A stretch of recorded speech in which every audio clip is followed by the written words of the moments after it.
गोया कि उन्होंने पुरानी शराब को नई बोतलों में भरकर बेचने का काम किया है। कि दिल के अरमान पूरे हुए थे अभी, ये गजब हो गया कि सहर हो गई, उनकी जुल्फे जिधर भी बिखरती गई, गीत गाती हुई शब उधर हो गई, उनके आने का यारो मजा आ गया, सारी दुनिया ही शीरो शक्ल हो गई। तंगदस्ती अगर न हो गालिब, तंदुरुस्ती हजार नेमत है। और तंदुरुस्ती हजार नेमतों के बराबर है। यही वजह है कि हर दौर में मुख्तलिफ इलाज और मुआलजे को अपना कर इसको बरकरार रखने की कोशिश की गई। उन्हीं में से एक तरीका तिब्बे यूनानी भी है। तिब्बे यूनानी वो कदीम तरीन तरीक़ा इलाज है जिसे बुकरात ने तावीज़ गंडों और ख़ानदानी जंजीरों की जकड़ से निकाल कर बाकायदा फन की सूरत में मुतारिफ कराया था और इब्ने सीना ने उसको दर्जे कमाल तक पहुंचाया। ये जारी और सारी है, ये तिब आज भी कामयाब है, सूदमंद है। ये तिब आज भी अपनी जगह साजिद और मुसल्लम है और कौम की गिरी हुई सेहत का मेयार बुलंद करने का आज़्म मुसम्मम लेकर हमारे दरमियान मौजूद है और लाखों नौनिहालों की बिगड़ी तंदुरुस्ती और सेहत की बहाली का बीड़ा उठाए हुए हैं। बड़ा अफसोस और हुआ ये सुनकर कि तिब्बे यूनानी के बुनियादी नजरियात फरसुदा हो गए। तो सुनिए साहब, तिब्बे यूनानी के बुनियादी नजरियात नहीं, हमारी नजर फरसुदा हो गई। हम कोताह नजर हो गए, हमारी नजर और अक्ल को वो रसाई हासिल नहीं कि हम तिब्बे यूनानी को समझ सकें। तिब्बे यूनानी को समझने के लिए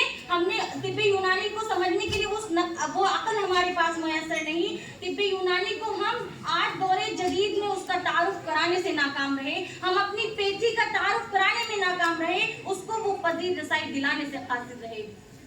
एलोपैथी की अलगार में हमने तिब्बे यूनानी को बोसीदा जुज़दान में लपेट कर रख दिया और फकत असनाद के हुसूल की हद तक उसको अपनाकर बड़ी बेराह रवी से छोड़ दिया। शायर ने क्या खूब कहा है, हर शाख पे उल्लू बैठा है, अंजाम गुलिस्ता क्या होगा। सामाईन कराम, तिब्बे यूनानी के बुनियादी नजरियात आज भी उसी हाल में जारी और सारी हैं। अगर तिब्बे यूनानी के बुनियादी नजरियात कोई दौरे जदीद में रोनुमा होने वाले ख्यालात का नाम तो नहीं कि बोसीदा और फरसुदा हो जाए, बल्कि तिब तो इंसानी वजूद के साथ किसी न किसी शक्ल में मौजूद थी और ये तिब्बे यूनानी ये अपनी दवाओं की उम्दगी की वजह से आज लाजवाल शोहरत की मालिक है। तिब्बे यूनानी वो कदीम तरीन इलाज है जिसे बुकरात ने इजाद किया था।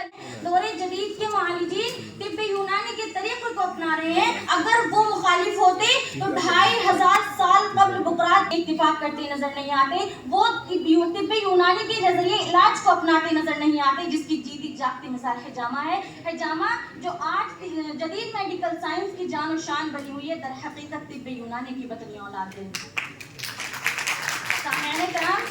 मॉडिफिकेशन करके उसके एक उसूल पर अलग शोबा कायम कर लिया। जदीद मेडिकल साइंस में हाइजीन एंड प्रिवेंटिव मेडिसिन के नाम से जाने जाने वाला शोबा दर हकीकत तिब्बे यूनानी के असबाब सित्ता ज़रूरिया की इजाद है, जिसको उन्होंने नए लबो लहजे में बयान करके तिब्बे यूनानी की कामयाबी और कामरानी का सेहरा अपने सर ले लिया।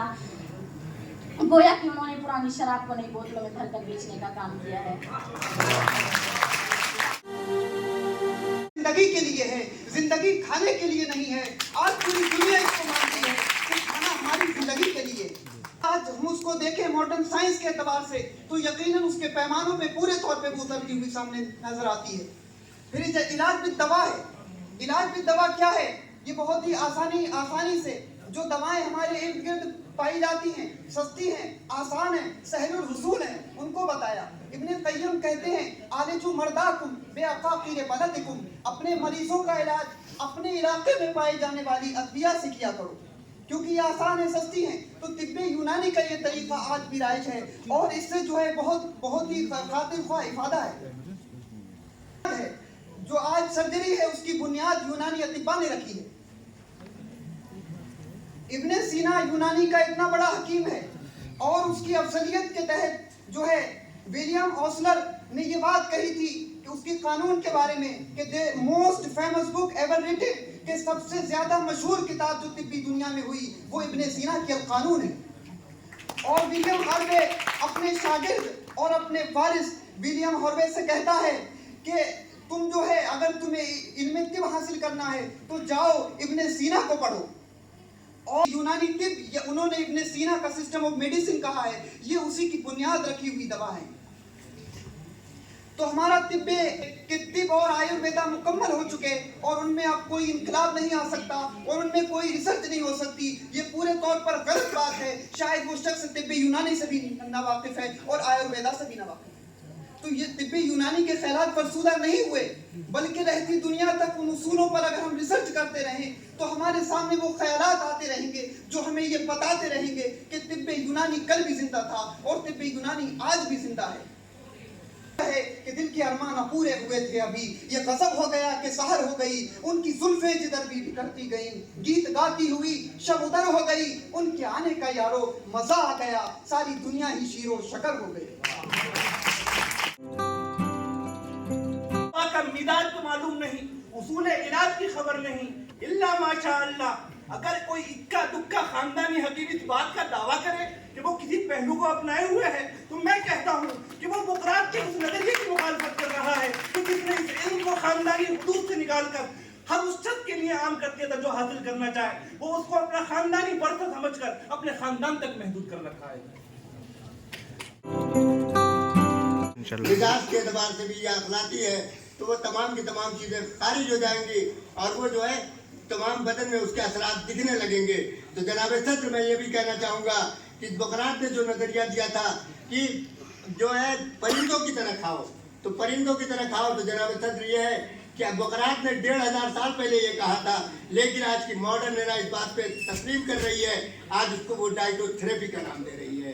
तो जनाब सदर मैं कैसे मान लूँ कि आज के दौर में यूनानी के नजरियात फरसुदा हो चुके हैं। जनाब सदर मैं ये कहना चाहूँगा कि मैं जिस जगह से आता हूँ और जिस हैदराबाद के जिस इदारे से आता हूँ, वहाँ CCRUM की वेबसाइट पे 1.5 लाख पेशेंट बर्थ के सिर्फ यूनानी दवाओं से फैजियाब हो रहे हैं और आज भी फैजियाब हो रहे हैं। मैं इस बात को तस्लीम करने के लिए बिल्कुल नहीं तैयार हूँ कि यूनानी के नजरियात फरसुदा हो चुके हैं। और जहाँ तक असबाब सित्ता जरूरी है, यूनानी में एक अहम कॉन्सेप्ट है, तो पानी और हवा का नजरिया ये 1500 साल पहले दिया जा चुका था। आज मौजूदा गवर्नमेंट और मौजूदा हुकूमत ये कह रही है कि हवाओं को अच्छी तरीके से साफ सुथरी हवा होनी चाहिए और पॉल्यूशन का ख्याल रखना चाहिए कि पॉल्यूशन नहीं होना चाहिए।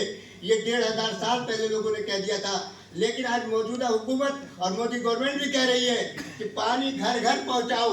ये नजरिया साफ पानी का नजरिया उसी जमाने में आ चुका था। तो फिर जनाब सदर मैं कैसे मान लूँ कि यूनानी के नजरियात फरसुदा हो चुके हैं। मैं इसको बिल्कुल मानने के लिए तैयार नहीं हूँ। जनाब सदर मैं इख्तिसारन अर्ज करूँगा कि अगर तिब्बे यूनानी के नजरियात अगर फरसुदा हो चुके होते तो इसी अजमल खान तिबिया कॉलेज के फर्जंद पद्म श्री हकीम दिलुर रहमान साहब को आज पद्म श्री का अवार्ड सिर्फ यूनानी के अंदर न मिलता। जनाब सदर मैं ये कैसे मान लूँ कि तिब्बे यूनानी के नजरियात फरसुदा हो चुके हैं। अगर तिब्बे यूनानी के नजरियात फरसुदा होते तो प्रोफेसर जामिया हमदर्द के साबिक सदर शोबे मुआलजात प्रोफेसर अख्तर सिद्दीकी साहब साबिक सदर शोबे मुआलजात, उनको यूनानी दुनिया में जो रामनाथ कोविंद साबिक सदर जमहूरिया, उन्होंने अमराज जिगर पे पूरे हिंदुस्तान के अंदर सिर्फ जो है सबसे बेहतरीन मुआलिज का अवार्ड दिया था। अगर यूनानी नजरियात फरसुदा होते तो केरल की तपती सहराओं में केटी अजमल यूनानी के नाम से मशहूर न होते।